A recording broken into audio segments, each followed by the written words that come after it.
صدر آصف علی زرداری اور United bank limited کی 12 درخواستوں کو مسترد کر دیا گیا۔ یونائٹڈ بینک لمیٹڈ کے 12 صارفین کو 1 کروڑ 15 لاکھ روپے، جبکہ مسلم کمرشل بینک کے 10 صارفین کو 52 لاکھ روپے سے زائد رقم واپس کرنے کی ہدایت کی گئی ہے۔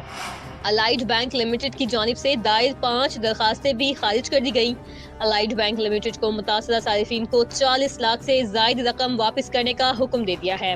بینک آف پنجاب کی دائر کردہ 3 درخواستیں بھی خارج کر دی گئیں، جبکہ صدر کا کہنا ہے کہ بینک آف پنجاب فراڈ سے متاثرہ 3 صارفین کو 23 لاکھ روپے سے زائد کی رقم واپس کرے گا۔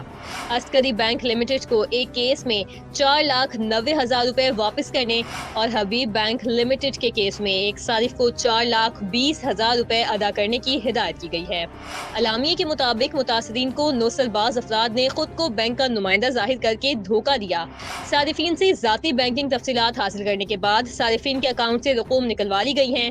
صارفین نے فراڈ سے ہتھیائی رقم واپس لینے کے لیے بینکوں سے رجوع کیا، لیکن ریلیف نہ دیا گیا۔ متاثرہ فریقین نے ریلیف کے حصول کے لیے بینکنگ محتسب سے رجوع کیا۔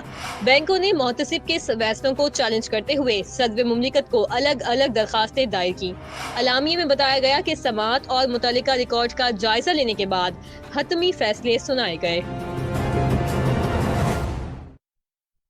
وفاقی وزیر اطلاعات عطا تارڑ نے کہا ہے کہ وزیر اعظم شہباز شریف آج ہوم گرون اکنامک ایجنڈے کا اعلان کرنے جا رہے ہیں۔ Uraan Pakistan home grown national economic plan سے متعلق خصوصی گفتگو کرتے ہوئے انہوں نے کہا کہ home grown economic agenda made in Pakistan معاشی اصلاحات کا ایجنڈا ہے۔ ملک ڈیفالٹ سے استحکام کی طرف آیا اور اب استحکام سے ترقی کی جانب بڑھ رہا ہے۔ وفاقی وزیر اطلاعات نے مزید کہا کہ الحمدللہ پاکستان کی تمام معاشی اشاریے بہتر ہو رہے ہیں۔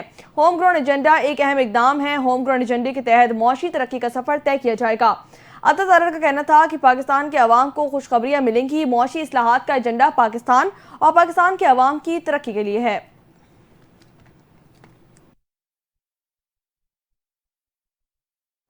وفاقی وزیر خزانہ محمد اورنگزیب نے کہا کہ ہم نے اسٹرکچرل ریفارمز شروع کی ہیں۔ آج وزیر اعظم کی قیادت میں اکنامک پلان لانچ کر رہے ہیں۔ ملک میں مائکرو اکنامک استحکام آ چکا۔ وزیر خزانہ محمد اورنگزیب نے کہا کہ نجی سیکٹر کو اب ملک کو لیڈ کرنا ہوگا۔ پبلک فائنانس میں گورنمنٹ کے خرچے کم کرنے ہیں۔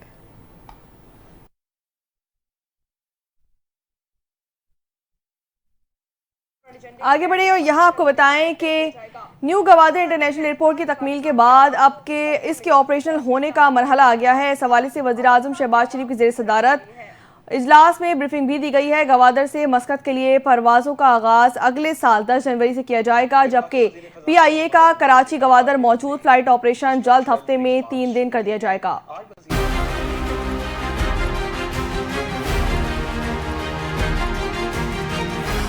نیو گوادر انٹرنیشنل ایئرپورٹ کی تکمیل کے بعد اب اس کے آپریشنل ہونے کا مرحلہ آ گیا ہے۔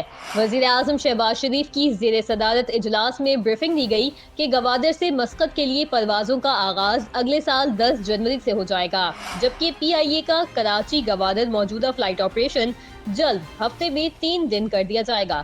اجلاس کے شرکاء کو دوران بریفنگ بتایا گیا کہ نیو گوادر انٹرنیشنل ایئرپورٹ رقبے کے لحاظ سے ملک کا سب سے بڑا ہوائی اڈہ ہے۔ یہ ایئرپورٹ A380 ہوائی جہازوں کو ہینڈل کر سکتا ہے۔ گوادر ایئرپورٹ سے 40 لاکھ مسافر سالانہ سفر کر سکیں گے۔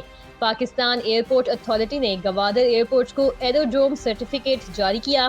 پاکستان کسٹمز کی جانب سے بھی گوادر ایئرپورٹ کو نوٹیفائی کر دیا گیا ہے۔ ایئرپورٹ پر CAC، ASF، کسٹمز، ANF اور FIA کا عملہ تعینات ہو چکا ہے۔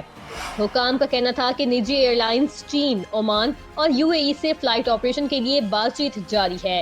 ایئرپورٹ پر cold storage, warehouses, courier services کی سہولیات، کارگو چیئرز کے لیے جگہ مختص کر دی گئی ہے۔ تکنیکی گراؤنڈ سپورٹ آلات، فیول فارمز، ہوٹلز اور شاپنگ مالز کے لیے بھی جگہ مختص کر دی گئی۔ ایئرپورٹ پر بینک برانچز کے قیام، ATMs کی تنصیب کے لیے مرکزی سمیت تمام بینکوں سے رابطہ کیا گیا ہے۔ اجلاس میں اظہار خیال کرتے ہوئے وزیر اعظم نے کہا کہ گوادر کا نیا بین الاقوامی ہوائی اڈہ پاک چین عظیم دوستی کی نمایاں مثال ہے۔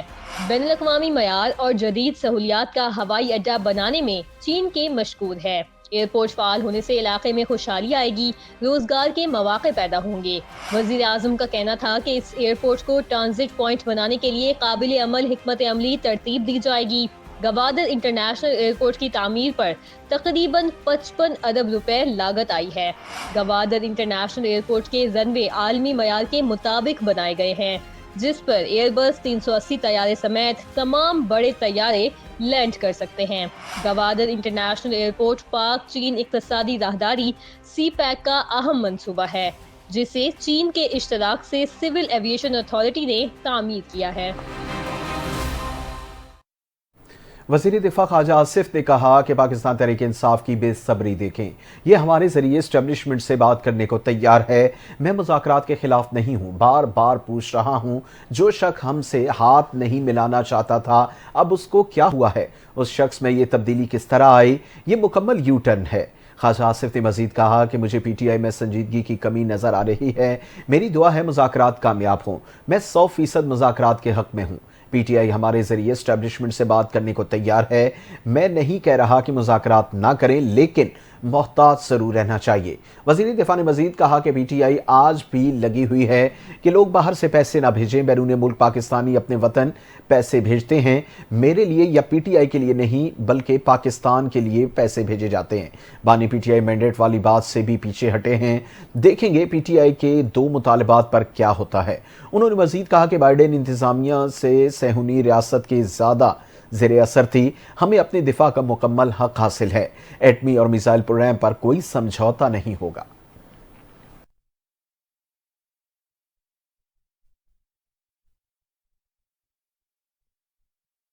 پاکستان تحریک انصاف اور حکومت کے درمیان مذاکرات میں حکومتی کمیٹی کے ترجمان اور سینیٹر عرفان صدیقی نے کہا کہ ہم ایک جماعت یا کسی فرد کے لیے نہیں پاکستان کے لیے مذاکرات کر رہے ہیں۔ سینیٹر عرفان صدیقی نے مزید کہا کہ دونوں فریقین کا مذاکرات پر آمادہ ہو جانا ہی بڑی کامیابی ہے۔ اچھے مناظر ہوتے ہیں جب آمنے سامنے بیٹھے ہوتے ہیں اور چائے پیتے ہیں، اچھی گفتگو ہوتی ہے۔ عرفان صدیقی نے مزید کہا کہ کم سے کم کمیٹی کی حد تک ہم نے ماضی کے واقعات کو پس پش ڈال دیا ہے، ہم نے ابھی تک چارٹر آف ڈیمانڈ تیار نہیں کیا۔ انہوں نے کہا کہ ہم جماعت یا کسی فرد کے نہیں بلکہ پاکستان کے حوالے سے مذاکرات کر رہے ہیں۔ میثاق جمہوریت بے نظیر بھٹو کے ساتھ طے ہوئی تھی، بعد میں بانی پی ٹی آئی بھی متفق ہو گئے تھے۔ دہشت گردی سے خیبر پختونخوا متاثر ہے، کچھ ایسے عوامل ہیں جن پر ہمارے درمیان کوئی بھی اختلاف نہیں ہے، ہم تو شروع سے ہی مذاکرات پر آمادہ تھے۔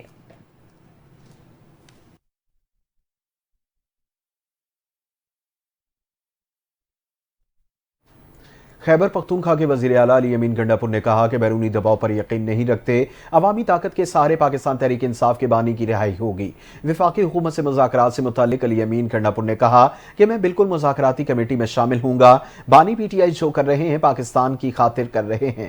انہوں نے کہا کہ پاکستان کی خاطر ہی فارم 47 کی حکومت کے ساتھ بیٹھنے پر رضامندی کا اظہار کیا۔ پاکستان کے مستقبل کے حالات کو دیکھتے ہوئے بانی پی ٹی آئی نے کمیٹی بنائی۔ علی امین گنڈاپور نے مزید کہا کہ بانی پی ٹی آئی نے اپنی ذات کے بجائے پاکستان کے مستقبل کے لیے مذاکراتی کمیٹی تشکیل دی، عوامی طاقت کے سہارے بانی پی ٹی آئی کی رہائی ہوگی، بیرونی دباؤ پر یقین نہیں رکھتے، ہمیں صرف اللہ کی ذات پر یقین ہے۔ علی امین گنڈاپور کا مزید کہنا تھا کہ اتنی بڑی جماعت کے لیے بیرونی طاقت یا بیرونی بیانیے کی ضرورت نہیں۔